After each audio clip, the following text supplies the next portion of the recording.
Mirad qué amor nos ha dado el Padre.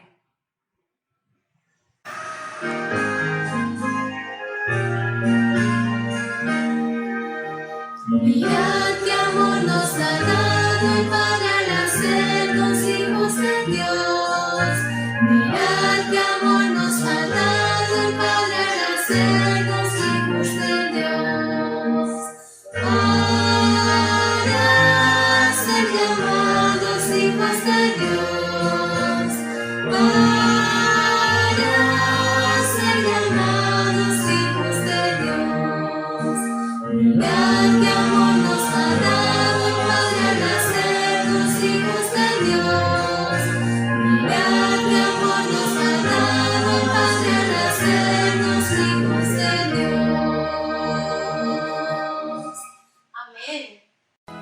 Todo en el cielo es alegría por doquier. Hay conejitos, pajarillos y corderos. Si amas a Cristo, podrás vivir junto con ellos y con los niños de otros mundos tú jugarás. Hay miles de cosas tan hermosas, podrás ir a las estrellas y con los ángeles del cielo volarás. Al gran Sansón conocerás, a Adán y Eva, el rey David, y por las calles de oro y plata andarás. Entonarás alabanzas con los santos, tendrás un arpa para acompañar sus cantos. Bellas mansiones que Jesús ha preparado, son de diamante, oro y plata, tú lo verás. Hay miles de cosas tan hermosas, podrás ir a las estrellas y con los ángeles del cielo volarás. Al gran Sansón conocerás, a Adán y Eva, el rey David, y por las calles de oro y plata andarás. De cosas tan hermosas podrás ir a las estrellas y con los ángeles del cielo volarás.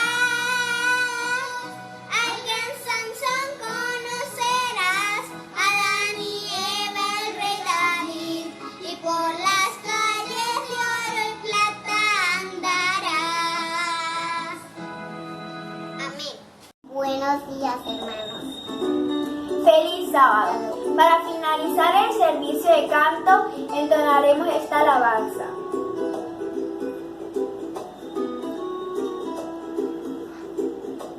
Cuando abro mi ventana, veo tantas cosas bellas, el cielo, el sol, los pajaritos, unos novios que dan juntitos, a una niña va bebiendo, su hermano va corriendo, unos amigos jugando a la pelota, y al otro lado niños en las celdas.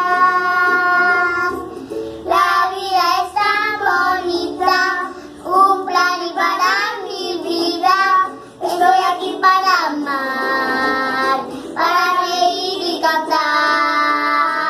La vida es tan bonita, un plan y para mi vida.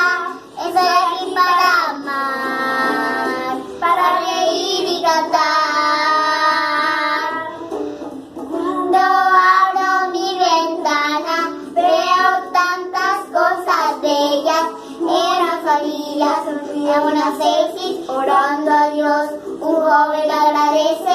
Sé que cuando estoy sufriendo, mi dolor ya se está sintiendo. Él me puede ayudar, pues siempre hay una razón para amar.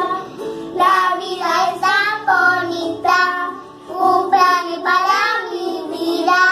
Estoy aquí para amar, para reír y cantar.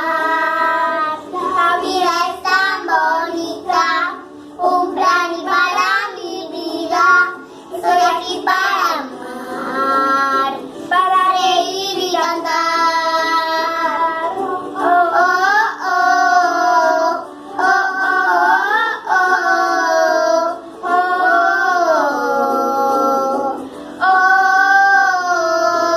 oh, oh, oh,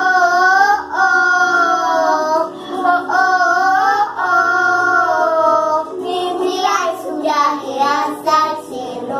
Estoy feliz, me encontraré con mi Dios. amén. Amén. Hola hermanos, espero que les esté pasando muy bien en sus casas y que estén muy felices. Hoy vamos a hablar de un ser muy especial para nosotros, papá. ¿Y por qué papá es un ser muy especial para nosotros? Pues porque convertiste nuestra casa en un templo. Admirarte es mi anhelo, porque siempre, antes de pedir, das con mucho amor y agradecer a Dios por ti es mi verdadera oración. Así que, feliz Día del Padre, feliz sábado y sean bienvenidos a nuestra escuela sabática del día de hoy. Chao. Feliz día. Hoy quiero compartir un texto bíblico con los hijos que encontramos en Proverbios, versículo 4, capítulo 1. Dice: escuchad, hijos, la enseñanza de un padre, estad atentos para adquirir cordura. Con este texto quiero decirle a mi papá que le doy muchas gracias a Dios por habernos mantenido con salud en todo este tiempo. Te quiero dar gracias a Dios también porque Él siempre ha estado atento a nosotros en todo momento, siempre nos ha estado protegiendo. Le doy gracias a Dios también porque Él siempre nos ha guiado por los caminos de la verdad, los caminos de Dios. Le doy muchas gracias a Dios por eso, porque Él es una persona muy obediente a Él. Y le doy muchas gracias a Dios por todo lo que Él hace por nosotros y por Él. Te quiero mucho. En este día tan especial, Padre, te quiero agradecer por todos esos momentos que nos has brindado juntos en familia. Gracias por ser un hombre dedicado a nosotros. Siempre estar esperándote para que nosotros estemos contentos, estemos felices, para que estemos bien. Puedo decir que mi papá es el mejor papá del mundo y estoy muy orgulloso en decir de que es un hombre en el que puedo confiar y seguir como ejemplo. ¡Feliz día, papá! Esta canción se la dedico a todos los padres. Dios les bendiga.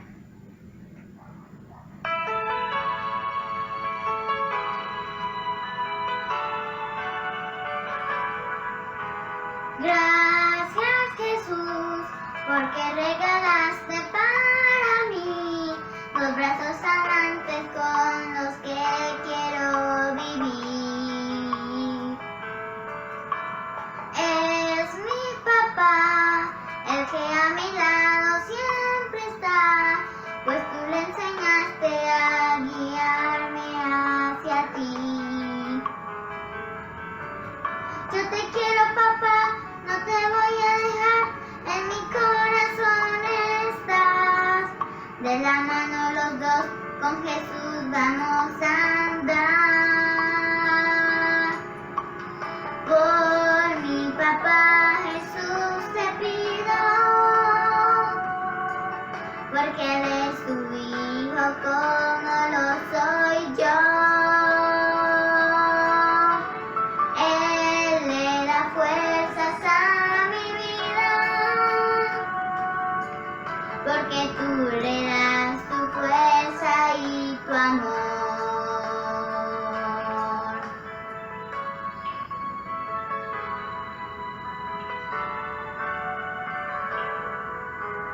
Gracias, Jesús, porque regalaste para mí alguien que me quiere, que me cuida en mi vivir. Es mi papá, el que a mi lado siempre está, pues tú le enseñaste a guiarme hacia ti. Yo te quiero, papá, no te voy a dejar, en mi corazón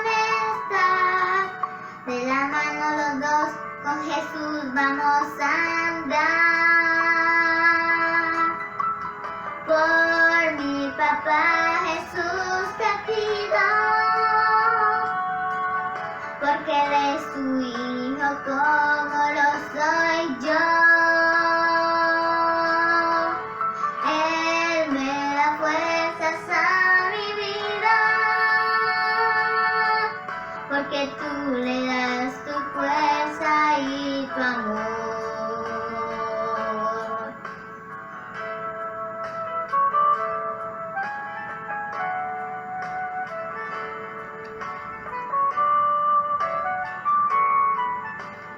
Por mi papá Jesús te pido, porque Él es tu hijo como lo soy yo. Él me da fuerzas a mi vida, porque tú le das tu fuerza y tu amor.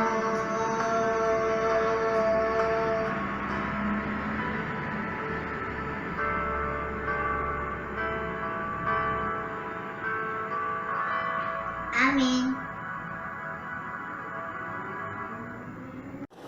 Hola a cada uno de los padres y a los hermanos que me están viendo. ¡Feliz sábado! Les queríamos dedicar unas palabras sobre el Día del Padre en este espacio de la Escuela Sabática. Gracias a cada uno de los padres por siempre estar con nosotros, cuidándonos, dándonos palabras de aliento y hacernos felices a nosotros y a nuestras madres.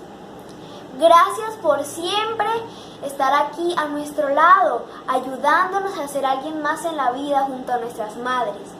Gracias por hacernos ser los niños más felices del mundo, teniéndolos a ustedes detrás con nosotros, jugando y haciendo otras cosas.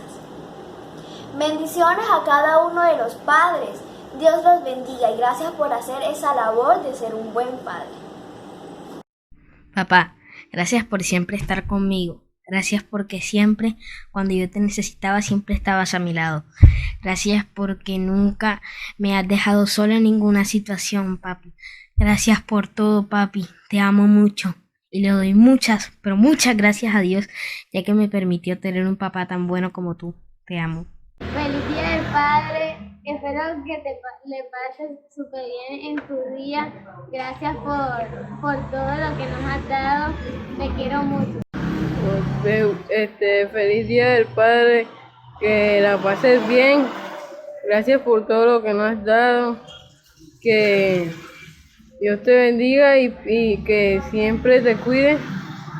Y siempre vamos a estar contigo en las cosas malas y en las cosas buenas, acompañándote. Gracias. Feliz Día del Padre y espero que estés feliz y te amo mucho y que Dios te cuide y te guarde.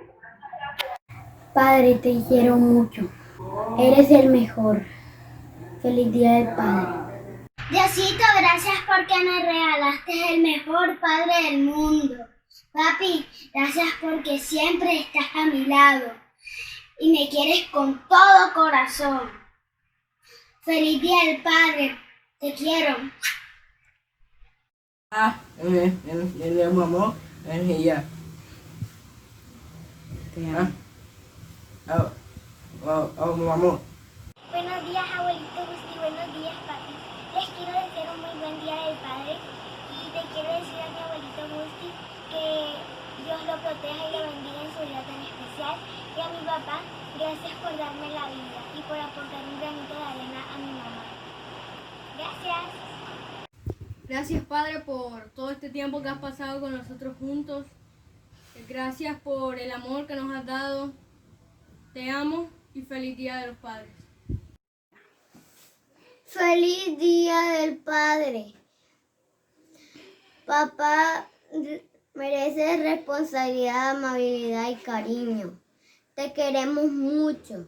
Eres el mejor papá. Feliz Día del Padre. Papá, paciente y amoroso. Siempre está ahí para nosotros. Nunca nos deja solos a pesar de la situación. Nos ama con todo su corazón. Y nosotros te amamos a ti.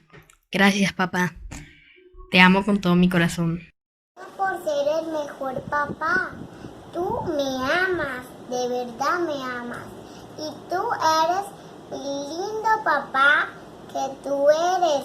Mi papá tan querido que he conocido. Tú eres mi lindo papi, que siempre quieres jugar conmigo. Siempre tú me amas y me das una linda sonrisa que tú me das.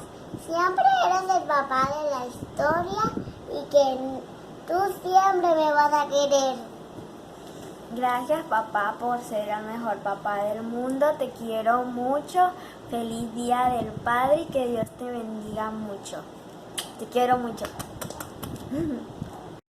Feliz sábado, hermanos. Dios los bendiga. En esta mañana espero que se encuentren muy bien. Hoy vengo con ustedes para contarles la historia que nos trae el rumbo para este día, titulado Dios proveerá. En esta ocasión nos cuenta la historia de una joven colombiana de padres no adventistas. Llegó a la iglesia y se bautizó a los 15 años de edad, pero nos cuenta que realmente llegó a tener una relación fuerte con Dios a los 20 años. Todo comenzó luego de terminar la secundaria. Ella obviamente quería seguir sus estudios en la universidad, pero lamentablemente sus padres no tenían los recursos suficientes para permitir que ella estuviera en una universidad privada. Por tal razón, ella se vio obligada a asistir a una universidad pública. Obviamente, ella debía hacer un examen de admisión, pero lamentablemente, cuando lo presentó, no lo aprobó. A pesar de esto, ella decidió presentarse nuevamente 3 semestres después, a ver si esta vez sí acertaba. Pero cuando fue a presentar el examen, cuando le dijeron la fecha del examen, se dio cuenta de que era en sábado. Obviamente ella como adventista decidió en su corazón preferir a Dios y ser juzgada por el hombre que estar con el hombre y ser juzgada por Dios. Es por eso que su familia se molestó mucho por esta decisión que ella había tomado. Pero a pesar de eso, ella se sentía bien porque sabía que en algún momento Dios iba a recompensar eso que ella había hecho por él. Efectivamente, no pasó mucho tiempo cuando se vio la mano de Dios obrando en su vida. Dios demostró que Él estaba con ella en 5 ocasiones.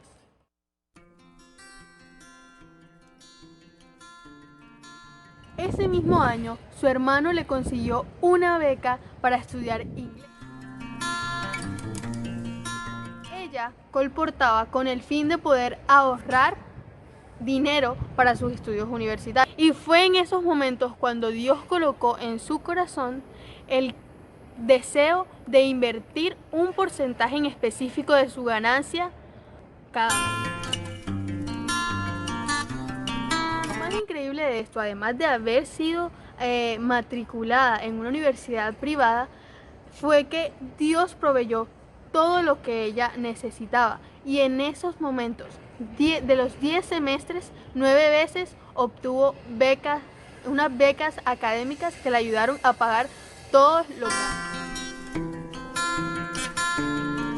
Después de haber terminado los estudios universitarios y ya tener una licenciatura en psicología, ella decidió estudiar una maestría. Los planes de Dios para ellas eran tan grandes que Él quería y puso en el corazón de ella el deseo de estudiar en Estados Unidos. Así que después de haber hecho unas cuantas llamadas, después de haberle pedido sus notas que había obtenido aquí en Colombia, a ella unas semanas después le dieron la noticia de que se había ganado una beca para estudiar en la Universidad Adventista de Tennessee.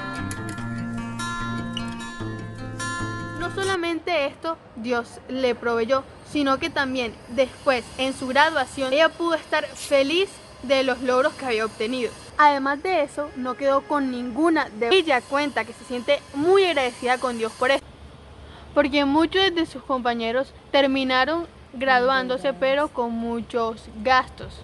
Al final, ella se pudo dar cuenta de que si somos fieles con Dios, Él también va a ser fiel con nosotros y nos va a ayudar en todos los problemas que tengamos. Leamos lo que nos dice Salmos. Deleítate asimismo en Jehová, y Él te concederá las peticiones de tu corazón. Salmos 37:4. Papá, es un abrigo.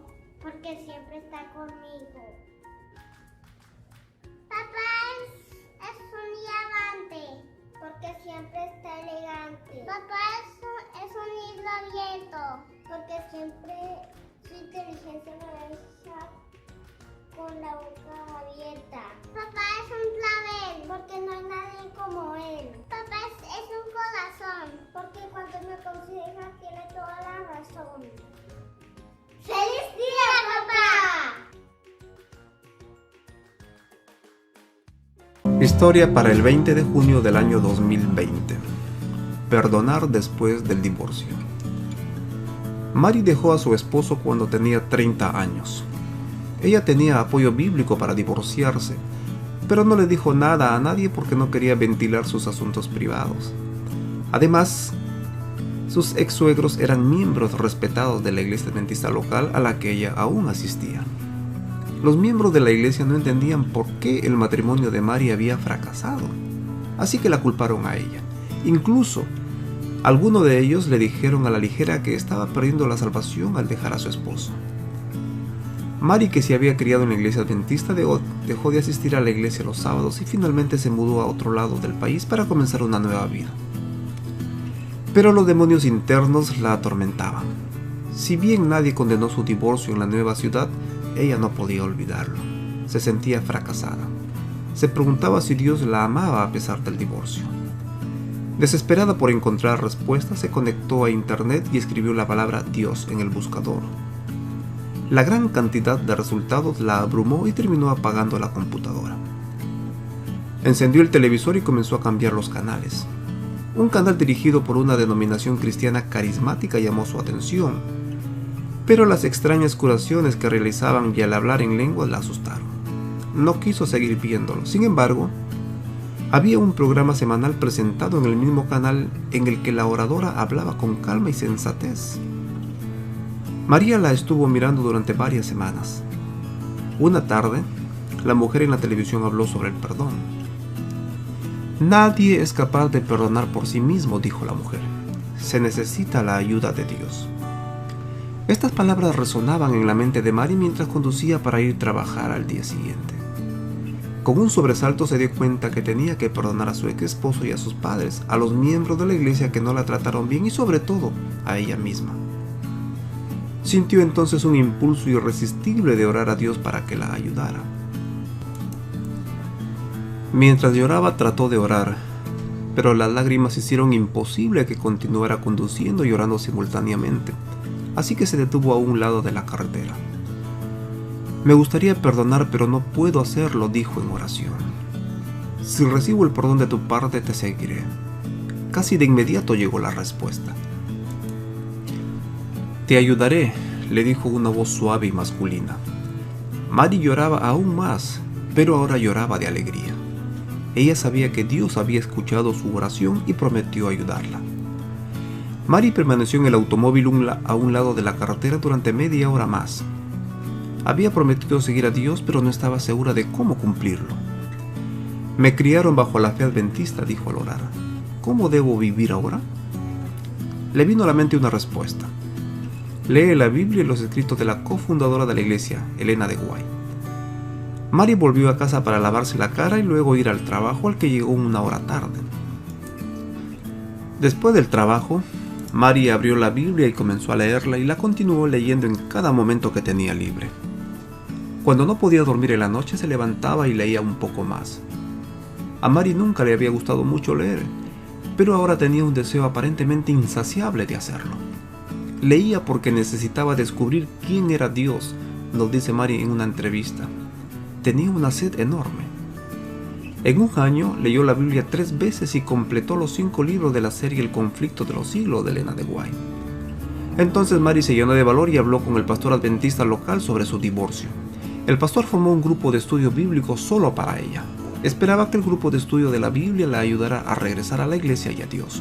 A Mari le encantó el grupo.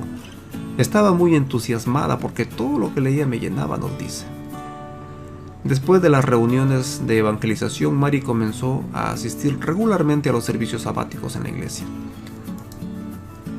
Tiempo después, se encontró con sus ex-suegros y, para su sorpresa, no sintió vergüenza al verlos y ya no tenía sentimientos encontrados hacia ellos. Eran amigos. Mari también perdonó a los miembros de la iglesia que le habían tratado de manera cruel. De hecho, ni siquiera pudo recordar sus nombres. Me siento perdonada, dice en la entrevista. Estoy en paz. Hoy Mari es miembro en su congregación local donde participa activamente.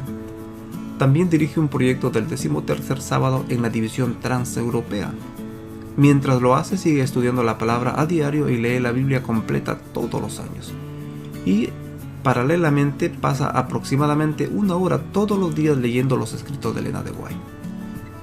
En la entrevista sus ojos se llenan de lágrimas al recordar el día en que Dios la ayudó a perdonar a los demás y a ella misma. Recibí el perdón como un regalo de Dios, nos dice. Esta historia cambió para siempre mi relación con Dios. Amado Dios, que moras en las alturas de los cielos, te alabamos, te bendecimos, te glorificamos. Te damos gracias, Señor, por este hermoso día, sábado santo, día de reposo. Gracias, Padre, por esta delicia santa. Padre, en esta hora te rogamos que envíes tu Santo Espíritu para que bendigas nuestra escuela sabática en esta hora, que sea de bendición para cada uno de nosotros. Que tu Santo Espíritu ponga en nuestras mentes y en nuestros corazones la sabiduría y el discernimiento, el entendimiento de tu palabra, Señor. Todo, Señor, te lo pedimos y te lo agradecemos en el nombre de Cristo Jesús. Amén. Buenos días, hermanos, buenos días, amigos. En este santo día de reposo estamos muy felices por compartir la palabra de Dios. Estudiamos la lección número 12, cómo abordar pasajes difíciles. Esta lección nos ayuda a entender los métodos o los mecanismos que el Señor nos da para poder comprender mucho mejor cada uno de los estudios que estamos dando o que vamos a ir desarrollando más adelante. Vamos entonces a estudiar con la unción del Espíritu Santo y para eso tenemos que invitarlo. Vamos a inclinar el rostro donde estamos y vamos a orar. Oremos.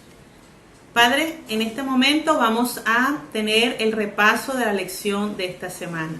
Gracias por habernos dado esa guía de estudio maravilloso, cómo interpretar la Biblia. Gracias por esta lección 12, porque nos ayudas a tener mecanismos, herramientas para abordar esos pasajes que a veces nos parecen difíciles, pero que sabemos que tienen un propósito y una bendición para todo aquel que lo estudia. Como también dice tu palabra, nos hace sabio para la salvación el estudiarla y también nos da paciencia, consolación y sobre todas las cosas nos da esperanza. Úngenos con tu Espíritu Santo y danos discernimiento para poderlo comprender y sabiduría para poderlo vivir. Te lo pedimos en el nombre de Jesús. Amén. Bueno, mis hermanos, no sé cuántos aprendieron el versículo de memoria, pero si no, vamos a abrir la Biblia en 2 de Pedro, capítulo 3, y vamos a leer los versículos 15 y 16. Vamos a abrir la Biblia en 2 de Pedro, capítulo 3, versículos 15 y 16. Y dice: y tened entendido que la paciencia de nuestro Señor es para salvación, como también nuestro amado hermano Pablo, según la sabiduría que le ha sido dada, os ha escrito, casi en todas sus epístolas, hablando en ellas de estas cosas, entre las cuales hay algunas difíciles de entender, las cuales los indoctos e inconstantes tuercen, como también las otras escrituras, para su propia perdición. Entonces hay dos aspectos que yo quiero que señalemos en este momento. Una es que hay algunos pasajes que son difíciles de entender. No es toda la palabra que es difícil de entender. Y otro, que quienes les cuesta entender y lo tuercen son los indoctos y los inconstantes. Entonces, son dos aspectos que tenemos que tener en cuenta, hermanos. No podemos torcer las escrituras. Por lo tanto, no podemos ser inconstantes a la hora de estudiar. ¿De qué aspectos vamos a desarrollar? Vamos a desarrollar 5 aspectos. El primero de los aspectos que vamos a desarrollar es la lógica. El segundo, la honestidad. Tercer aspecto, la humildad. El cuarto, la perseverancia. Y el último, pero no menos importante, la oración. Estos son los 5 aspectos que la guía de estudio nos desarrolló y que vamos a compartir. Primer aspecto, la lógica. ¿Qué dice 2 de Timoteo 2:15? Procura con diligencia presentarte a Dios aprobado, como obrero que no tiene de qué avergonzarse, que usa bien la palabra de verdad. El Señor es claro, tenemos que presentarnos ante Él como obreros que no tenemos que avergonzarse. Una de las cosas que más nos impide entender la Biblia es comprender que el Señor ha querido revelárnosla. Y algunas personas nos han enseñado aún desde la niñez que es difícil entender la Biblia. Cuando yo era pequeña siempre me decían que la Biblia era muy complicada. Y cuando abría el libro de Apocalipsis, veía dragones y veía monstruos y veía bestias, yo veía como algo terrible. Y muchas personas hasta el día de hoy, cuando leen la Biblia en general, lo ven como complicado. Dicen, no, esto es mito, esto es leyenda, esto no es literal. Y entonces obviamente les cuesta mucho entender la palabra. Pero Dios no las dejó. Es más, el mismo Apocalipsis en el capítulo 1, versículo 3, llama bienaventurado a los que leen y entienden las palabras allí escritas. Entonces, Dios se complace con que la entendemos. Dios no la escribió para que nosotros estuviéramos aquí pensando, ahora cómo voy a hacer, eso está muy difícil, no lo voy a entender. No, el Espíritu Santo en este momento nos quiere iluminar la mente para poder discernir lo que Él nos ha establecido a través de su palabra. Entonces, ¿cómo manejar la lógica? Bueno, la lógica dice que se entiende como algo que es congruente, es ordenado, bien estructurado. ¿Qué es lo contrario? Lo ilógico. Lo ilógico es lo mismo que incongruente, desordenado, incoherente. Esto se aplica tanto a las personas como a las situaciones y a los pensamientos. Algunas personas señalan que una cosa es la lógica humana y otra cosa es la lógica divina. A mí me gusta pensar que son diferentes tipos de lógicas. Es la lógica en la palabra y la lógica que usamos diariamente. Pero la lección de esta semana nos habla en general que usemos la lógica. Hay muchos pasajes que yo puedo, usando la lógica, entenderlos. Son muy fáciles. Hay episodios, por ejemplo, en los Reyes o en las historias de Crónica, que fácilmente podemos establecer siempre y cuando manejemos el contexto de lo que estamos viendo. Algunas frases que a veces hemos leído dicen que un texto fuera del contexto es solo un pretexto. Para yo poder entender un texto, tengo que mirar el contexto. Les voy a poner un ejemplo que hace poco, hablando con el pastor Rodrigo Quintanilla, de Nuevo Tiempo, yo le hice la pregunta acerca de cómo abordaba él esos pasajes difíciles. Entonces él me decía, tenemos que ser lo más claro posible, no podemos dar respuestas inmediatas. Normalmente queremos responder de manera inmediata y tenemos que ser muy responsables y muy sinceros cuando no entendemos algo. La gente valora la integridad y la sinceridad hace parte de esa integridad. Entonces nos colocaba un ejemplo y decía, por ejemplo, en Marcos 10, cuando Jesús quiere bendecir los niños, en ese momento, si ustedes recuerdan, aparentemente no hay un contexto. Apenas comienza, vemos unos discípulos reprendiendo a unos niños y a Jesús reprendiendo a los discípulos. Pero si nosotros vamos unos versículos antes, dice que estaban en una casa, que Jesús empezó a hablar del adulterio y luego vienen estos niños. Entonces, si nosotros miramos el contexto, va a ser mucho más fácil entender el pasaje. Ahora, si solamente leemos la partecita donde habla Jesús acerca de la reprensión de los niños y que tenemos que ser como niños, podemos contar la historia en el momento infantil diciendo que Jesús estaba en un río, que Jesús estaba en una montaña. O sea, lo interpretamos como lo imaginamos, pero no hay que imaginarlo. Solamente usando la lógica de mirar un poquito más hacia arriba, el contexto, podemos determinar que estaba en una casa y que estaba tratando temas de adultos, porque el adulterio obviamente es un tema de adultos, y que cuando los padres traen a los niños, los discípulos se asustan y empiezan entonces a reprenderlo. Pero Jesús también les hace un llamado. Esto es una manera de utilizar la lógica. Tenemos que buscar el contexto. Tenemos siempre que analizar qué es lo que nos quiere decir. El segundo aspecto que vamos a desarrollar es la honestidad. Dice Proverbios 2:7.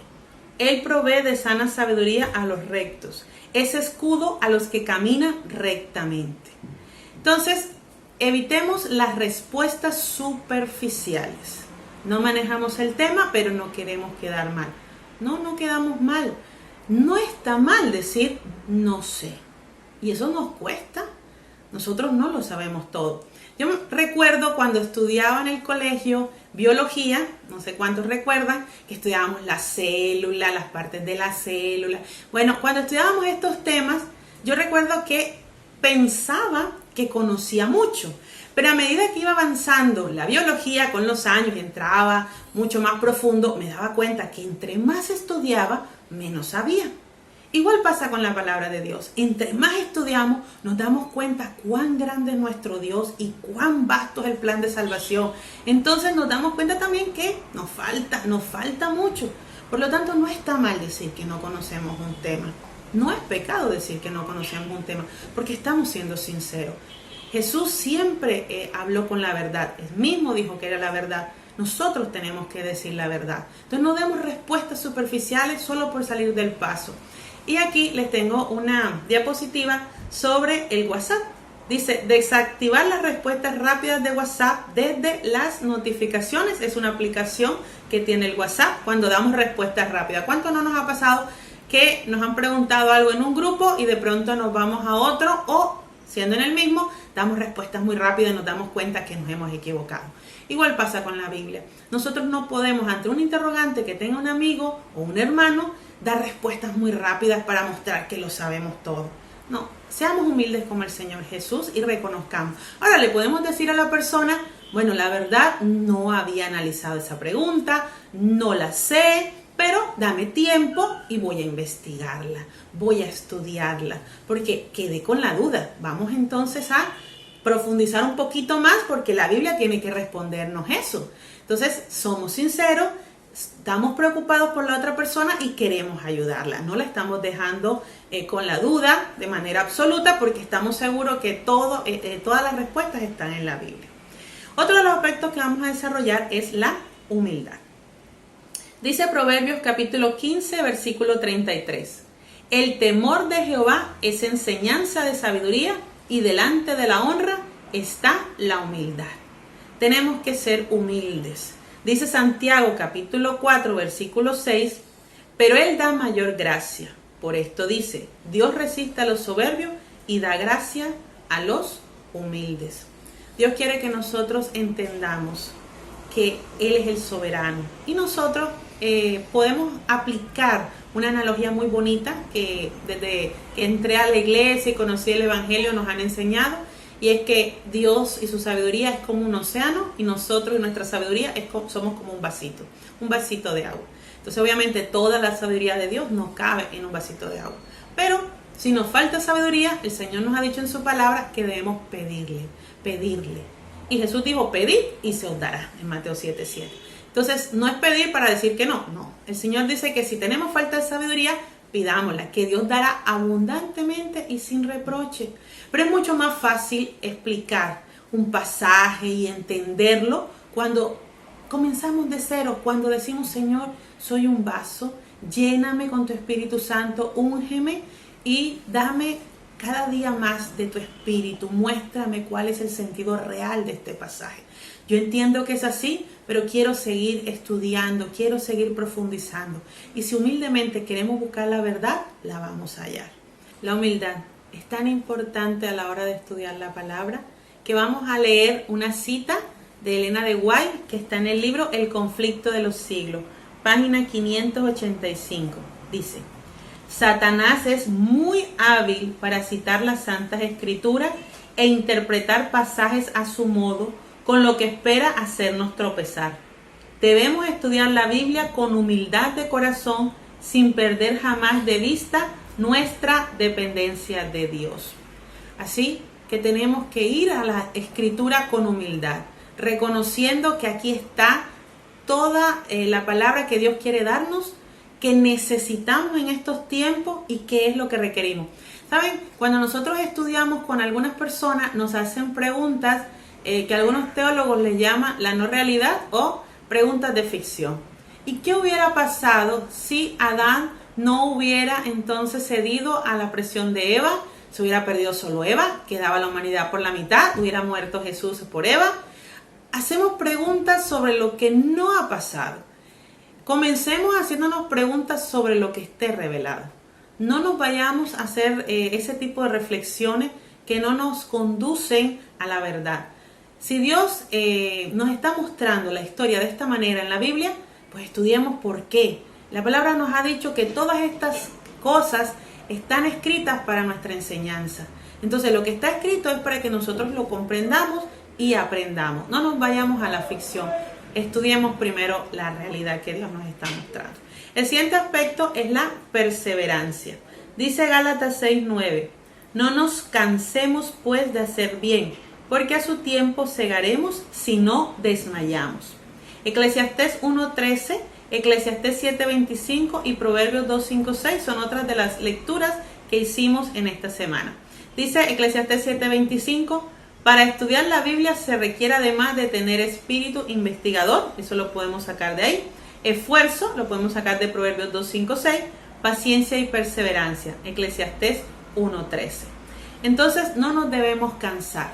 Una de las cosas que más está dañando es la inconstancia, la falta de perseverancia, como leímos en 2 de Pedro 3, los indoctos e inconstantes. Estudiamos algo un momentico y ya nos cansamos, no lo entendemos o le damos una respuesta superficial. Dios quiere que nosotros seamos diligentes, obreros diligentes, seamos esos buenos mayordomos. Tenemos que estudiar con calma. Si en algún momento un pasaje no lo entendemos, dejémoslo un rato, vayamos, hagamos otra cosa, oremos y luego podemos volver a retomar el estudio. Porque cuando a veces vamos a hacer, supongamos en la universidad, una investigación de un tema y estamos estudiando, pero llega un momento en que ya parece que no aprendemos, parece que no comprendemos lo que nos están diciendo los libros de investigación. Entonces, ¿qué nos recomiendan siempre en las universidades? Bueno, tómese un momento, una media hora, haga otra cosa y luego regrese. Igual pasa a la hora de investigar la Biblia.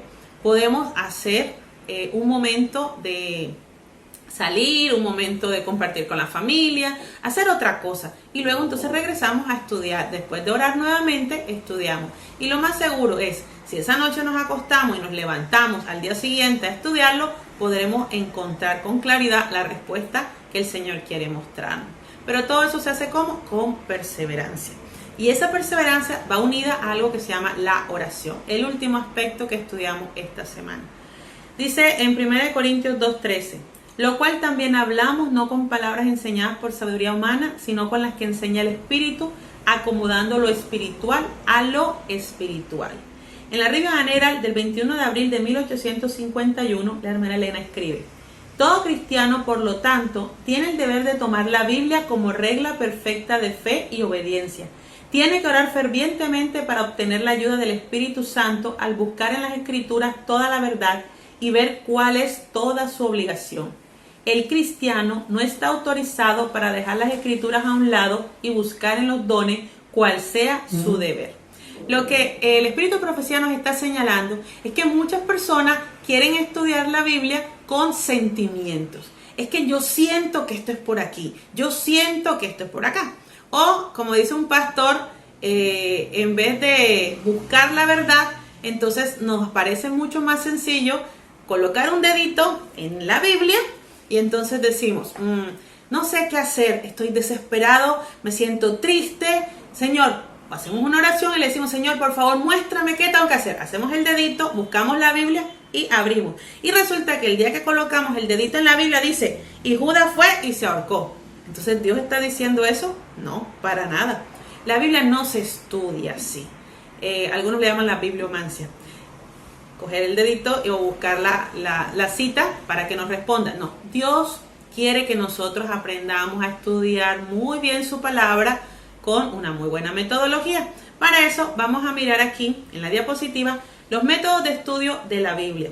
En el Concilio Anual de 1986 que se realizó en Río de Janeiro, en Brasil, los líderes representantes de todo el campo mundial aprobaron el informe de la Comisión de la Asociación General sobre métodos de estudio de la Biblia. Este documento, cuidadosamente redactado, fue publicado en la Adventist Review del 22 de enero de 1987 en las páginas 18 a 20. ¿Y qué es lo que señala este método? Es que primero yo debo elegir un plan definido de estudio, evitando enfoques caprichosos y que no conducen a nada. Segundo, estudiar por temas. Puedo estudiar la fe, puedo estudiar el amor, la segunda venida, la salvación, etc. O estudiar palabras. Puedo hacer también un estudio biográfico de un personaje y debo tratar de captar el significado sencillo y más evidente del pasaje bíblico que se está estudiando. Y el tercer aspecto es, debo procurar descubrir los grandes temas fundamentales de la Escritura, tal como se encuentran en los textos individuales, los pasajes y los libros. hay dos temas básicos relacionados entre sí que corren a través de toda la Escritura. ¿Cuáles son esos dos temas básicos? Primero, la persona y la obra de Jesucristo, y segundo, la perspectiva del gran conflicto, incluyendo la autoridad de la palabra de Dios, la caída del hombre, el primer y el segundo advenimiento de Cristo, la reivindicación de Dios y de su ley, y la restauración del plan divino para el universo. Así que tampoco estamos a ciegas. Dentro de la iglesia también tenemos unos métodos de enseñanza, unos métodos de aprendizaje. ¿Cómo podemos hacerlo? Fácil, elijamos un tema y miramos qué dice la Biblia a raíz de ese tema. Hay palabras que nos cuestan y decimos, bueno, ¿qué significa esta palabra acá? Podemos buscar todas las palabras que estén en ese libro. Podemos buscar las palabras que estén alrededor del estudio que estamos haciendo. Entonces, a partir de ahí, empezar a mirar los contextos. Nunca olvidemos que un texto está dentro de un contexto. Entonces, ¿qué es lo que el escritor, inspirado por el Espíritu Santo, nos quiere decir? ¿Qué es lo que nos quiere enseñar? Y eso es la hermenéutica. Mientras que nosotros la exégesis vamos a lo que se dijo en el pasado, la hermenéutica es lo que se quiere aplicar en este momento. Por eso no estamos a ciegas. Que el Señor nos ayude y que el Señor nos bendiga en el estudio de su palabra. Qué maravilloso es este folleto donde nos da una guía para interpretar la Biblia. Que Dios nos bendiga y que nunca olvidemos siempre estudiar el texto, no dar sobre todo respuestas rápidas ni superficiales, estudiar con mucha perseverancia, con mucha oración, con mucha humildad, y Dios nos va a bendecir. Que Dios los bendiga, hermanos, y que el Señor nos ayude.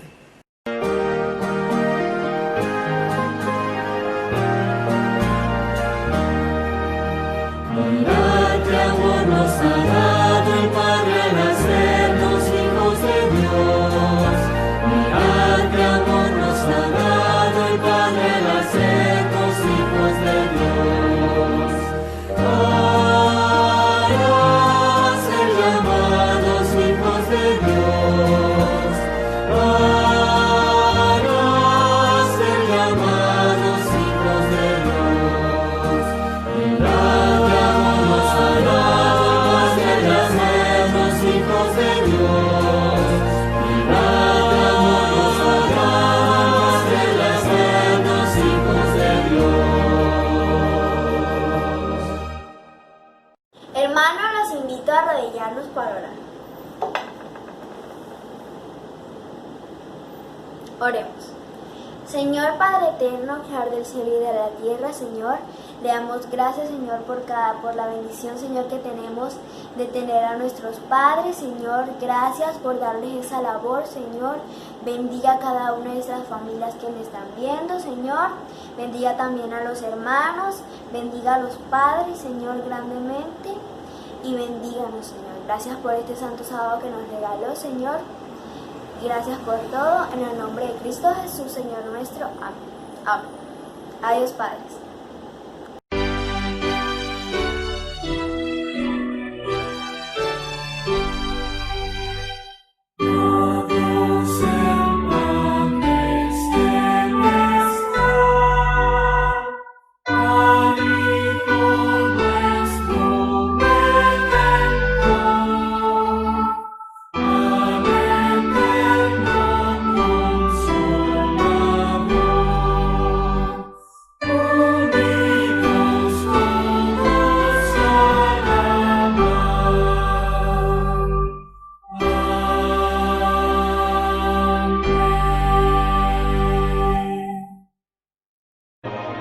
Mas Él herido fue por nuestras rebeliones, molido por nuestros pecados. El castigo de nuestra paz fue sobre Él, y por su llaga fuimos nosotros curados. Buenos días, hermanos. Hemos llegado al final de la escuela sabática. Es por eso que los invitamos a orar. Oremos. Maravilloso Señor que estás en los cielos, santificado sea tu nombre, Señor. Gracias una vez más por este sábado que nos has dado, por tu amor, tu misericordia, porque cada día, Señor, nos llenas de bendiciones aunque no las merecemos. Gracias por lo que hemos aprendido durante toda esta semana que pasó en la escuela sabática, Señor, y gracias porque tú nos das la inteligencia, el entendimiento y la sabiduría para poder entender tus sagradas escrituras. Te pedimos que tú continúes con nosotros, que cuides a nuestras familias y que nos permitas poder abrir nuestro corazón, Señor, para recibir ese mensaje que tú tienes para nosotros a través del culto divino. En Jesús te lo permito y le agradecemos todo. Amén y amén.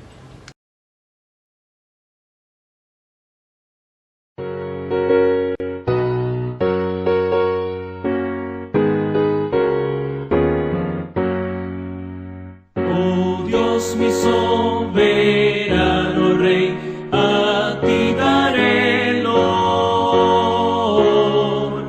Tu nombre yo exaltaré, Santísimo Señor. Tus obras evidencias son de tu infinito amor y cantan con alegre voz las glorias del Señor.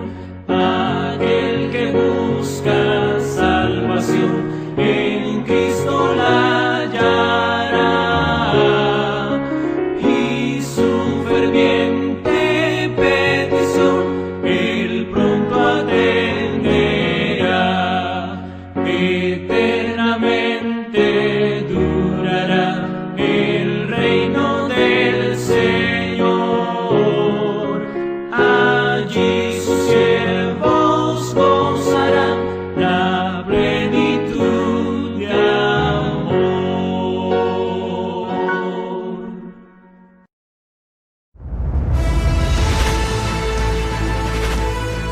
Probad y ved. Historia de hoy. Esperanza para Jesús. La crisis política y económica de Venezuela ha transformado el país en un verdadero caos social. Sus habitantes atraviesan la frontera en dirección a otros países, buscando mejores condiciones de vida. Gran parte de los inmigrantes que llegan a Brasil se dirigen a la ciudad de Boa Vista, capital de Roraima. Allí reciben atención primaria, alimentación, abrigo y documentos emitidos por la ONU, ADRA y otras organizaciones. Por todos lados, los refugiados están pidiendo ayuda a los habitantes locales.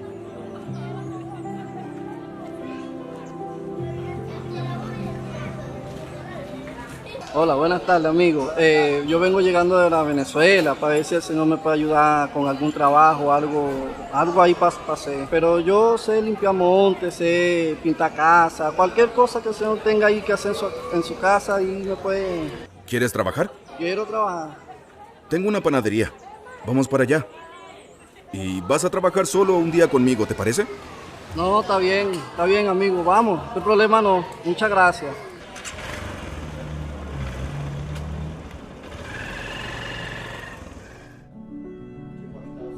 Antes de darle las instrucciones del trabajo, Joao López le pidió a él que le contara un poco de su historia. Él le contó que había dejado su país, buscando un futuro mejor para él y su esposa.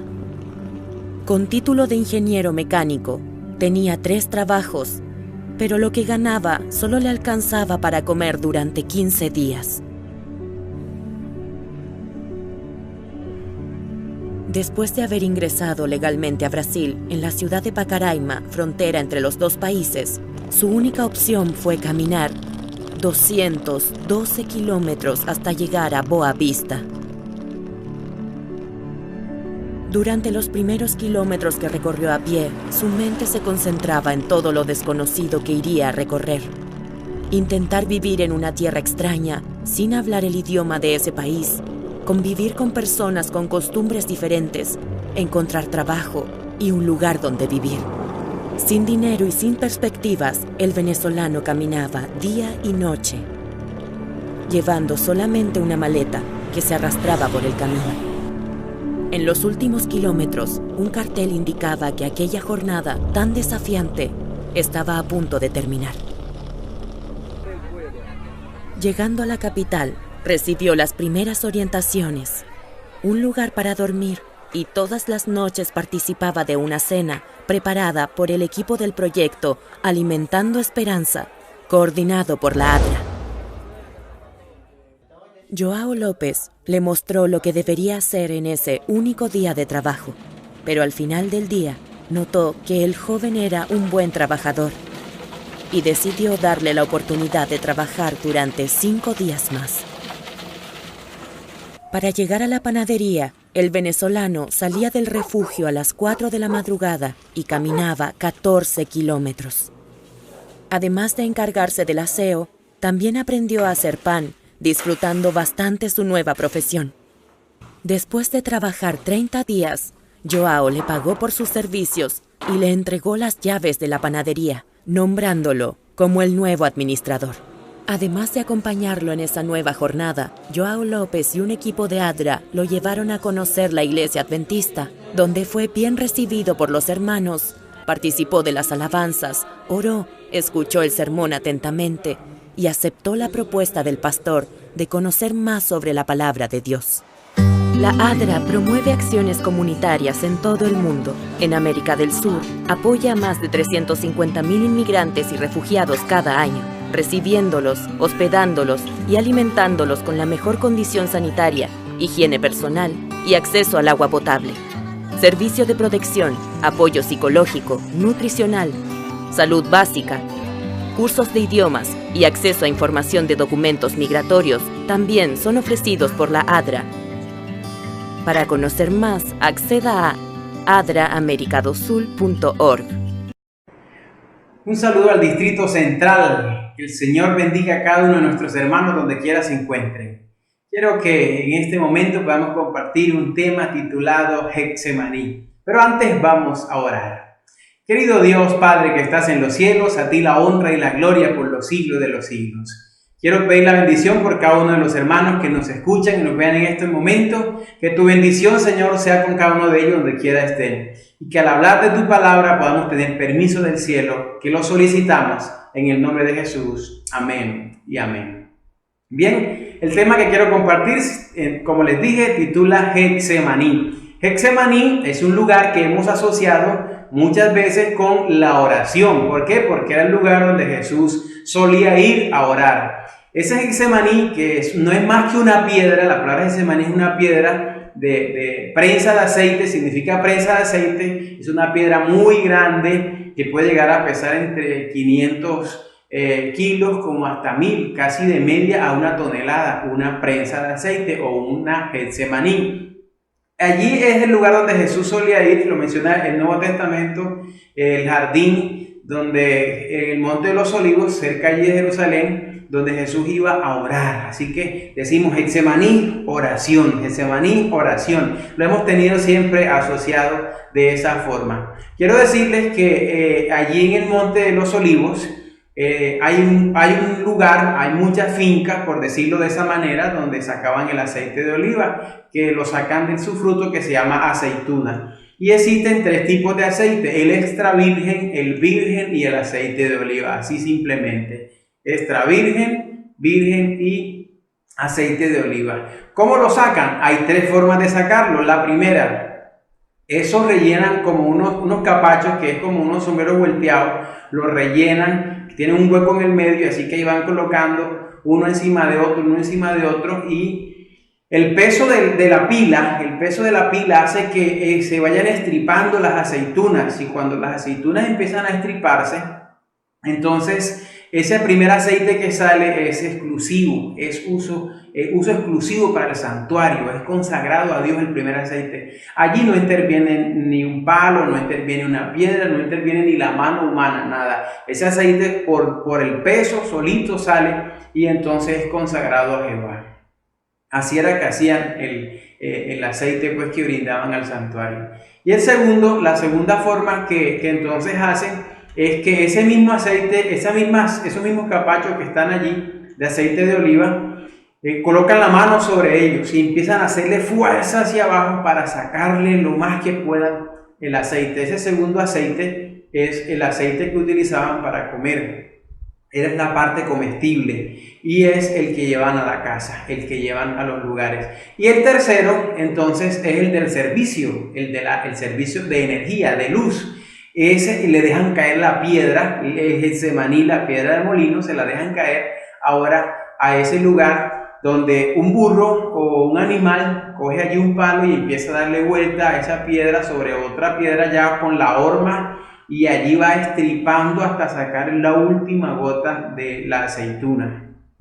Existe otra forma, y es colocando unas pesas sobre unos palos que estripaban también esos capachos hasta estriparlos, hasta sacarle también así la última gota de aceite. Esa aceituna, quiero decirles que tiene una gran enseñanza para nosotros, deja en nuestra mente una gran enseñanza. Una aceituna que es algo así pequeño, que casi que podríamos estriparlo con la mano el Señor Jesús, tomando el lugar, el entorno donde está, en el monte de los olivos, ve cómo sacan el aceite, lo que pasa, y Jesús sabe que experimenta también casi que podríamos decir una parábola en ese lugar. Y ese Getsemaní, piedra, prensa de aceite, Jesús lo experimentó en esas tres dimensiones también. Entonces quiero decirles que la primera dimensión que Jesús experimenta es el peso de los pecados sobre él. Así que nuestra lectura bíblica se encuentra en Isaías 53:5, dice: pero él fue traspasado por nuestras rebeliones, y allí está la palabra clave, y aplastado por nuestros pecados. Fue golpeado para que nosotros tuviésemos paz, fue azotado para que pudiésemos ser sanados. La palabra de Dios aquí nos expresa, Isaías está diciendo ahora que Jesús fue aplastado, tomando la idea del Getsemaní, de la piedra de molino, la piedra de aceite allí, y Jesús ahora fue estripado, aplastado por los pecados. De esa misma idea, él toma esa palabra allí, ¿saben? Y entonces yo quiero decirles que las tres formas de sacar aceite que tenían tres usos, Dios las experimentó. Y la primera, la del santuario, donde no había manos humanas que colocasen allí encima, Jesús la experimenta cuando va a la piedra allí, se arrodilla, y ahora Mateo 26:39 dice: yendo un poco más allá, se postró sobre su rostro y oró: Padre mío, si es posible, no me hagas beber este trago amargo, pero no sea lo que yo quiero, sino lo que tú quieres. Sino lo que tú, Padre, digas. Yo estoy dispuesto, pero mira, por favor, Jesús está sintiendo la presión ahora del pecado, está sintiendo ahora que el cielo tiene que ejecutar un plan que ya habían hecho, que ya se había con anticipación creado. Marcos 14:36 dice: Abba, Padre, y clamó: todo es posible para ti. Te pido que quites esta copa de sufrimiento de mí, sin embargo, quiero que se haga tu voluntad, no la mía. Este texto me llama la atención, ¿saben?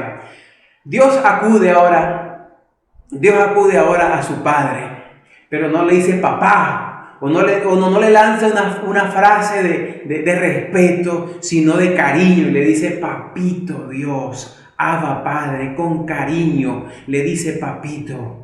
Yo sé que tú todo lo puedes hacer. Ahora no solo acude al sentimiento, sino a la realidad, que Dios todo lo puede hacer. Amigo, hermano, para Dios todo es posible.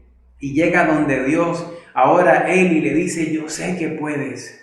Pasa este sufrimiento de mí, pero que no sea como yo quiero, sino como tú quieres. ¿Saben cuán difícil y duro es para un padre a veces castigar a sus hijos?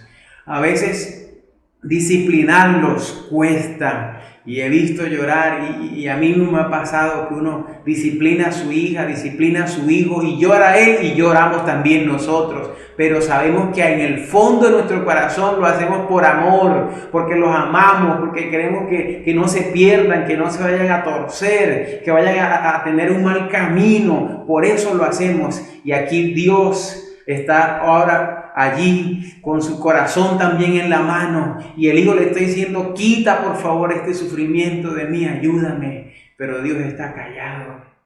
Lucas 22, 42 y 44, miren, diciendo: Padre, si quieres, pasa de mí esta copa, pero que no se haga mi voluntad sino la tuya. Y el 44 dice: y estando en agonía oraba más intensamente, y era su sudor como grandes gotas de sangre que caían hasta la tierra. La primera presión, recuerdan, no era con manos humanas, no era con piedra. La primera presión para sacar el aceite era el peso que caía solo uno encima de otro, uno encima de otro. Era un peso que solo así podía pasar. Ahora, Jesús tuvo que experimentar esa agonía. Jesús tuvo que experimentar que Dios ahora le permitiera morir. Él quería morir, sin embargo, Dios permitió que muriera por amor a ti y por amor a mí. El libro de Sabe toda la gente, página 621, dice: terrible le pareció el pecado, tan grande el peso de la culpabilidad que debió llevar. Saben, aquí en esta palabrita peso se está haciendo ahora la alusión a eso, que el peso del pecado caería sobre él. A Jesús le pareció eso terrible en el momento ahora cuando está allí en la agonía, cuando está cerca ahora de la muerte, siente eso terrible, siente el pecado y la paga de él. Entonces, ¿qué está? Dice, sí, continúa diciendo la cita bíblica, la cita del deseo de todas las gentes, que está tentado a temer que quedara privado para siempre del amor del Padre, sintiendo aún cuán terrible era la ira de Dios contra la transgresión, exclama: mi alma está muy triste hasta la muerte. Jesús estaba muriendo, Jesús estaba sintiendo mal, Jesús estaba sintiéndose casi muerto, ¿saben? Jesús estaba sintiendo esa agonía. Era el primer peso que estaba cayendo sobre él. Era lo terrible que estaba cayendo. Ese aceite que era el aceite extra virgen, no era colocado manos humanas ni nada sobre él. Ahora Jesús lo estaba experimentando. Y la segunda, los discípulos. El segundo aceite, que es el aceite virgen de oliva, ponían las manos sobre los capachos y aplastaban, hundían con mucha fuerza ahora para extraer el segundo aceite que se utilizaba para comer. Jesús ahora, frente a sus discípulos, Lucas 22:39 dice que él solía orar en el monte de los olivos y se llevaba a los discípulos a orar. Les pedía que les ayudaran, eran sus amigos de oración, oren. Pero en ese momento, cuando más necesitaba, los discípulos estaban durmiendo. 3 veces Jesús intentó que por favor le ayudaran, que estaba necesitando de ellos. En este momento ahora, Jesús, que había sido el intercesor de muchos, estaba necesitando a alguien que intercediera por él. Y esos eran sus amigos, sus discípulos, y no estaban allí. No se encontraban allí. Cristo estaba sufriendo bajo la justicia divina, veía lo que significaba la justicia y hasta ese momento había orado como intercesor por otros, pero ahora necesitaba un intercesor para él. Nuestra cita bíblica, Isaías 53:5, pero él fue traspasado por nuestras rebeliones y aplastado por nuestros pecados. Fuimos nosotros los que hicimos ese segundo sufrimiento grande en ese momento en contra de Jesús. Dios nos ama tanto que aún sintiendo el peso de nuestros pecados, aún viendo a sus amados, a sus discípulos allí que no le apoyaron y que les dijo: voy a orar y ya vengo, y los encontró durmiendo, voy a orar y ya vengo y los encontró durmiendo, voy a orar y los encontró durmiendo. Jesús pudo haber dicho: por ellos es que yo voy a morir. Por ello es que yo voy a entregar mi vida, que ni siquiera me apoyan en el momento más difícil, que estoy necesitando sus oraciones. Por ello es que yo voy a entregarles la vida. ¿Saben? Jesús pudo haber renunciado allí y hubiésemos sido condenados nosotros. Ahí nos hubiéramos quedado, pero había un plan que Él iba a cumplir. Su responsabilidad celestial estaba delante de Él. Por eso a Jesús no importa, porque tú si eres irresponsable. Por eso a Jesús no le importa si tú le amas o no le amas. Su amor está por encima de lo que tú puedas hacer, de lo como tú puedas actuar. Dios está por encima de eso. Dios te ama y su amor es tan grande que supera cualquier barrera. ¿Saben? Un comentario que encontré allí en una enciclopedia. Lo voy a decir en mis palabras. Nosotros aquí, esta parte es añadida mía, cuando nosotros estamos aquí y se acaba la sal en nuestras casas, nosotros decimos: la situación está mala. La situación está dura, se acabó la sal, ¿cierto? Bueno, allí en ese antiguo cercano oriente había el símbolo de que había comida, de que había algo. Recuerden, el aceite virgen que se utilizaba, que era el que sacaban con la fuerza humana, era para la gente comer. Y cuando había harina y había aceite, la cosa estaba bien, pero si se acababa el aceite y la harina, era un símbolo de hambre, de necesidad, de algo terrible. Así que Jesús se está presentando como ese aceite que va a la casa para que la gente coma. Entonces Jesús dice: yo soy el pan de vida, yo soy el que soluciono tus problemas, yo soy el que estoy al frente tuyo. Pero cuán terrible que Jesús, en el momento de la agonía, que estaba sobre él ahora ese peso, y lo abandonamos. La humanidad le dio la espalda. Pero saben, amigos, hermanos, el amor de Dios es tan grande, tan infinito, que no le importó. Y Jesús dijo: basta ya, ya vienen por mí, ya el que me va a entregar viene en camino. Velad y orad para que no entréis en tentación. Saben, Jesús sintió un peso terrible, el peso de la agonía de haber quedado sin el apoyo de sus discípulos, pero Dios estaba con él, Dios le guiaba, y Dios está contigo y Dios te guía. Dios está con nosotros, ¿saben? Ese peso de los discípulos estuvo ahora sobre él. La última agonía, el último momento, es cuando ponen el Getsemaní, la piedra, la ponen sobre las aceitunas. Una aceituna usted la puede casi que estripar con los dedos o aún con los dientes. Es muy sencillita cuando está madura, muy blandita. Pero colocan una piedra de 500 kilogramos sobre ella para estripar y sacar la última gota de aceite, ¿saben?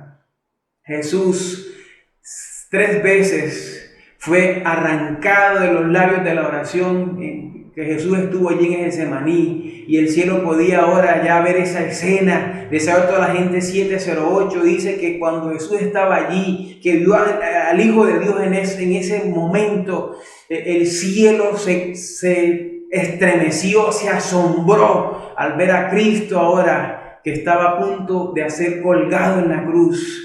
Y Jesús ahora estaba siendo casi crucificado. Cuando ya el mundo entero y el universo ve que Jesús está en la agonía de la cruz, el cielo contempla con pesar y asombro a Cristo colgado de la cruz. Y mientras la sangre fluía por sus sienes heridas y por su sudor teñido de sangre brotaba en su frente y en sus manos y en sus pies, caían gota a gota la sangre de Cristo, porque el peso del pecado estaba sobre él. El peso del pecado, tenía la agonía de la cruz encima. Y saben, deseo de toda la gente, 709 dice en la página 709, todo el cielo se llenó de asombro cuando Cristo ofreció una oración. En medio de todo su sufrimiento dijo: Padre, perdónalos, porque no saben lo que hacen. Saben, el amor de Dios muy grande, el amor de Dios que estremece todo nuestro ser. Sin embargo, allí estaban los hombres formados a la imagen de Dios, uniéndose para destruir la vida del unigénito Hijo del Padre. ¡Qué espectáculo tuvo que vivir el universo entero! Todo el mundo tuvo que ver lo que Dios estaba ahora sufriendo por amor a ti, por amor a mí. ¿Sabes, querido amigo y hermano?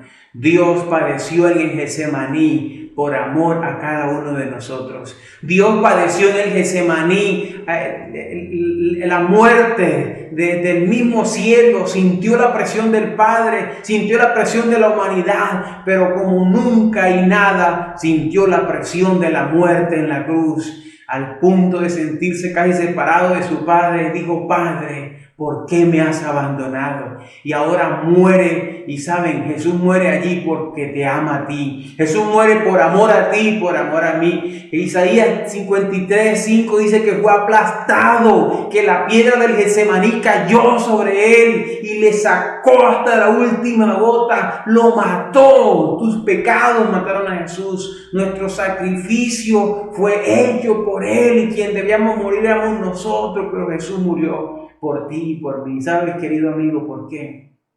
Porque Jesús nos ama. Porque Juan 3:16, tú lo sabes de memoria, porque de tal manera amó Dios al mundo, que envió a su Hijo único para que muriera aquí en esta tierra, para que todo aquel que en Él cree no se pierda, mas tenga vida eterna. Dios lo envió aquí a este lugar para que diera su vida por ti y por mí. Yo quiero pedirte, yo quiero decirte en el nombre de Jesús, que Dios te ama mucho. Que Dios tuvo que padecer demasiado, que Dios hizo demasiado por ti, que Dios hizo todo por ti. ¿Qué harás tú por Él? ¿Qué estás haciendo por Cristo? ¿Qué haces por Él? Yo te hago un llamado en el nombre de Jesús, a aferrarte a Él, a no abandonarte, a no permitir que nada ni nadie te separe de Dios. Y yo te quiero decir que Dios te ama mucho, que Dios te ama de manera tal, de manera inimaginable. El Señor te ama. Oremos. Padre nuestro, gracias por regalarnos a tu Hijo Jesús. Gracias porque tú eres bueno y para siempre es tu misericordia. Jesús, gracias por permitir aún que nuestros pecados te aplastasen, que nuestros pecados te mataran. Tú nos amas demasiado y hoy te queremos decir gracias, Jesús.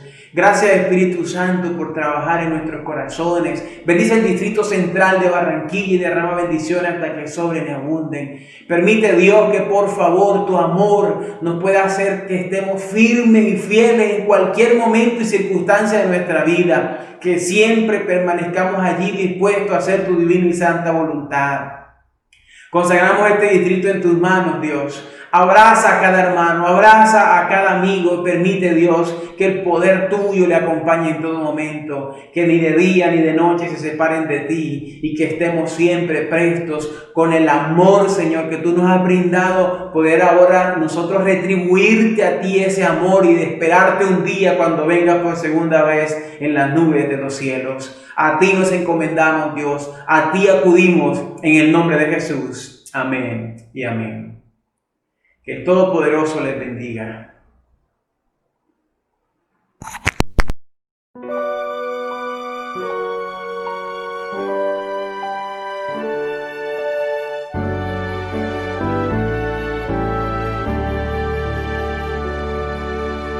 Rey de mi vida, tú eres hoy, en ti me gloriaré. Por tu cruz salvado soy, no te olvidaré. Después de tu Getsemaní, subiste a la cruz más cruel. Todo sufrió tu amor por mí. Quiero serte fiel, mas vi la luz amanecer de la eternidad. Te vi, Señor, aparecer con inmortalidad. Después de tu Getsemaní, subiste a la cruz más cruel. Todo sufrió tu amor por mí. Yo quiero serte fiel. Rey de mi vida, Rey de luz, en ti me gloriaré. Por mí moriste en la cruz, no te olvidaré. Después de tu Getsemaní,